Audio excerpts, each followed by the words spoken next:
that you listen to, like, we're in Canada, and certainly it seems like in Canada and in North America generally, we kind of have this like fascination almost with British music, British bands, particularly from a certain era. But it seems to me like you kind of, for you, it's almost like the reverse. Like, you talk a lot about like Dino Jr. and Elliott Smith and like Pavement and stuff like that. Like, do you think that there's kind of like a grass is greener on the other side sort of element? And like, I guess what other sort of influences do you draw from like those American bands? Like, what is it about them that kind of draws you to them?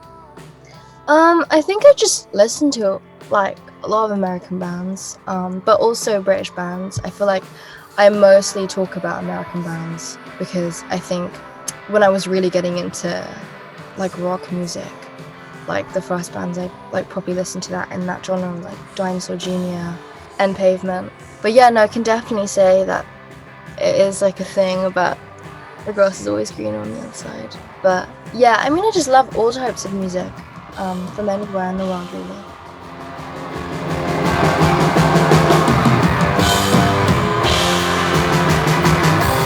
We often kind of hear when we talk to musicians about sort of touring in the States and in the UK, like the sort of differences between the crowd. You just got off tour. We saw you in Toronto. Like, how do you find the difference between the two? I feel like in London it's like, yeah, it's home, so the shows are always so special, and like especially the London shows, they're always like my favorite, and the kids are mental. All of them are on drugs most of the time, so I think that's why the UK shows are always mental, because the kids are just crazy in the best way possible. But to be fair, the America when I did the US quite recently, the shows were great, and I think it was like LA. I was gonna start singing Charlie Brown, and as you know, that chorus, it goes, throw it away. And I was like, throw your shit at me. And then everyone just starts throwing so much shit at me. Someone threw a Shakespeare book. Yeah. They just came to the gig with a Shakespeare. With Shakespeare. And then I think you get like free condoms when you go into my shows. So everyone was just throwing all these condoms on stage, and it was just filled with condoms. Yeah, it was insane. The US shows are great, as well as the UK, but it definitely surprised me.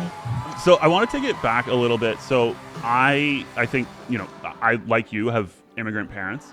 And I remember there was a time in my life when I was considering a career in music, and there's no quicker way to alienate yourself from a group of Middle Eastern grandmas than like telling them that you want a career in music.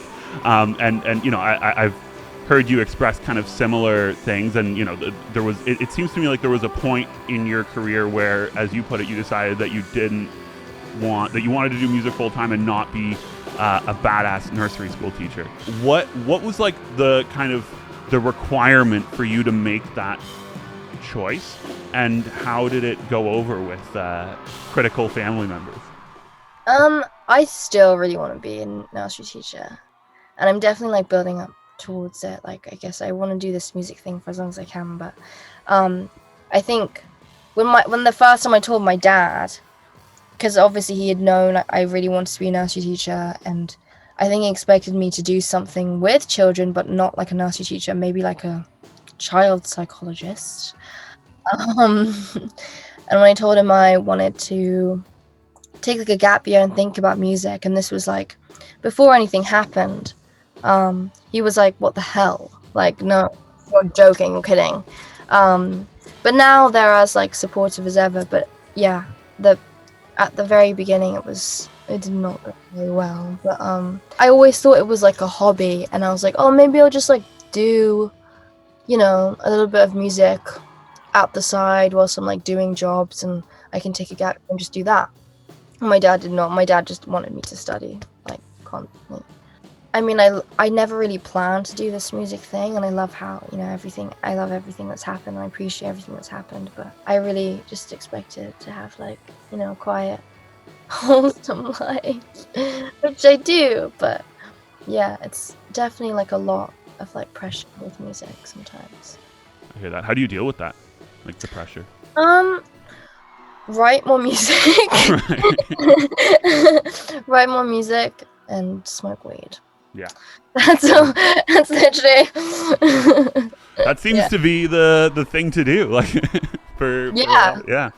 No, literally. The next question that I have for you is kind of an obvious one, but I'm always interested in sort of musicians who start kind of just doing their own thing, like very much in their bedroom, and it's almost kind of become like the sort of bedroom pop cliche. But your newer songs sound massive, like and really really cool, like but they still do kind of keep that sincerity. Like, how do you approach kind of balancing the two? And like, is there ever a point, do you think, that you'll get to where you're like, you know what, let's just make like massive power ballad bangers, like, and just throw the like the sort of quote unquote bedroom side of it into the wind? I think it's just like the idea of bedroom music is like the music you create in your bedroom. But then I feel like, inevitably you take it into the studio.